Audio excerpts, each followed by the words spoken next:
नमस्कार. झटपट आणि चटपटीत रेसिपी. तर त्यासाठी माझ्या चॅनलला सबस्क्राईब करा आणि हो, बेल आयकॉनवर क्लिक करायला विसरू नका. तर आज मी बनवणार आहे छान बाजारात मिळते तशीच सोनपापडी.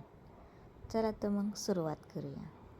तर सोनपापडी बनवण्यासाठी इथे मी बेसन घेतलेलं आहे. 1 वाटी बेसन. मी याच वाटीच्या प्रमाणे मी मैदा देखील घेतलेला आहे. 1 वाटी बेसन आणि 1 आणि थोडंसं वरती मी 2 चमचे मैदा घेतलेला आहे. तर आता हे आपल्याला छान मस्तपैकी मंद आचेवर भाजून घ्यायचं आहे. करपवायचं नाही आहे, कारण की करपलं तर टेस्ट वेगळी लागेल. त्याच्यामुळं छान लक्षपूर्वक हे छान भाजून घ्यायचं आहे. आणि यात मी आता तूप घातलेलं आहे. 1 चमचा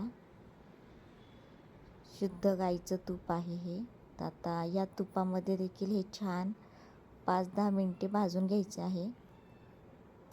छान बारीकच गॅस ठेवा, जेणेकरून आपलं बेसन आणि मैदा करपणार नाही. तर इथे पाहू शकता तुम्ही, खूप छान असं भाजून झालेलं आहे.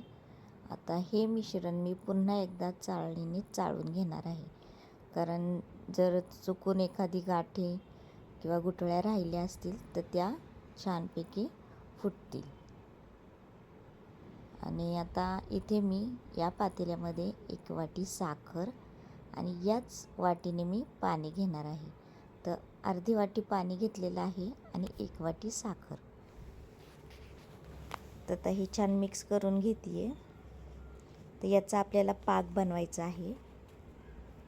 तर यामध्ये मी अर्ध लिंबू टाकलेला आहे, जेणेकरून पाक तयार झाला की तो लगेच पुन्हा साखरेच्या फॉर्ममध्ये येतो. त्याच्यामुळे त्यामध्ये मी लिंबू टाकते आहे, म्हणजे हा पाक आपला लिक्विड फॉर्ममध्येच राहील. तर त्यासाठी इथे लिंबू घातलेला आहे, मी अर्ध लिंबू वापरलेले आहे. आणि आता हा पाक आपल्याला शिजवायचा आहे.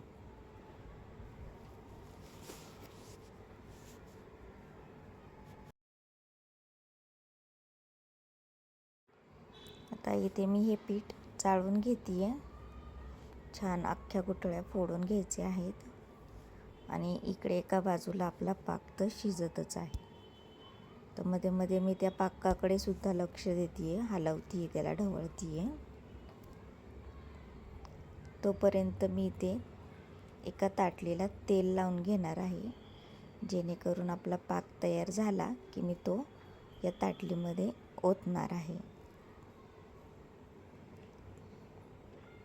तर इथे आपला पाक ऑलमोस्ट तयार होत आलेला आहे.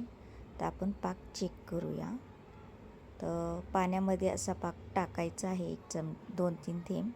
आणि त्या थेंबाची अशी जर गोळी झाली तर समजायचं आपला पाक तयार झालेला आहे. आता मी हे मिश्रण ताटलीमध्ये ओतून घेते आहे. थोड्या वेळाने थंड झाल्यावर मी याचा एक गोळा करून घेणार आहे. माझी मुलं खूप लुडबुड करतात. ती ताटलीला पाक लागलेला आहे त्यासाठी सुद्धा भांडत आहेत दोघं. आता याचं या प्रकारे तुम्ही रिंग बनवून घ्या पाकाची. चटके बसतात हाताला, पण खायला पण छान आहे, गोड लागतो. तर या प्रकारे तुम्ही हे पिठात पूर्ण प्रकारे आपण जे बेसन पीठ आणि मैदा भाजलेला होता ना, त्यामध्ये ही रिंग मी करते त्याप्रमाणे तुम्ही हे करायची आहे. घोळून घोळून त्या पावडरमध्ये रिंग अशी ताणत जायची आहे. आणि पुन्हा एकदा डबल रिंग करून अशाच प्रकारे पुन्हा पुन्हा असं रिंग स्प्रेड करायची आहे, जेणेकरून याच्या लाईन्स लेयर तयार होतील. तुम्ही पाहू शकता इथे खूप छान लेयर्स तयार झालेले आहेत आणि खूप छान चव लागते आणि तोंडात टाकताच विरघळते. तर ही बर्फी सोनपापडी तुम्ही घरी नक्की ट्राय करा. तुमच्या मुलांना देखील खूप आवडेल आणि छान होते. कमी साहित्यामध्ये आणि 15-20 मिनटं लागतात बनवायला. तर नक्की ट्राय करा आणि तुमच्या मुलांना आवडली की नाही हे मला कमेंटमध्ये नक्की सांगा. तुम्ही पाहू शकता खूप छान आणि मऊ लुसलुशीत झालेली आहे ही साखळी.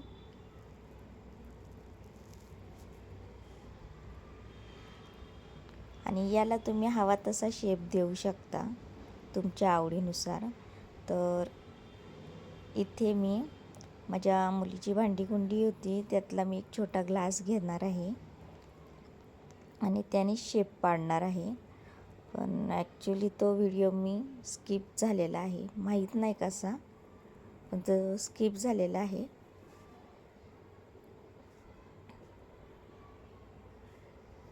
तर इथे तो व्हिडिओ स्किप झाल्यामुळे मी तुम्हाला ते दाखवू शकले नाही आहे. पण इथे पाहू शकता तुम्ही खूप छान अशा वड्या तयार झालेल्या आहेत आणि डेकोरेशनसाठी मी वरती पंपकिन सीड्स लावलेले आहेत. तर खूप छान होतात या बर्फ्या आणि अजिबात फसणारी रेसिपी नाही आहे. तर तुम्ही घरी नक्की ट्राय करा. आणि हो, व्हिडिओला लाईक, शेअर आणि सबस्क्राईब करायला विसरू नका. धन्यवाद. पुन्हा भेटूया नवीन रेसिपीसोबत. तोपर्यंत बाय.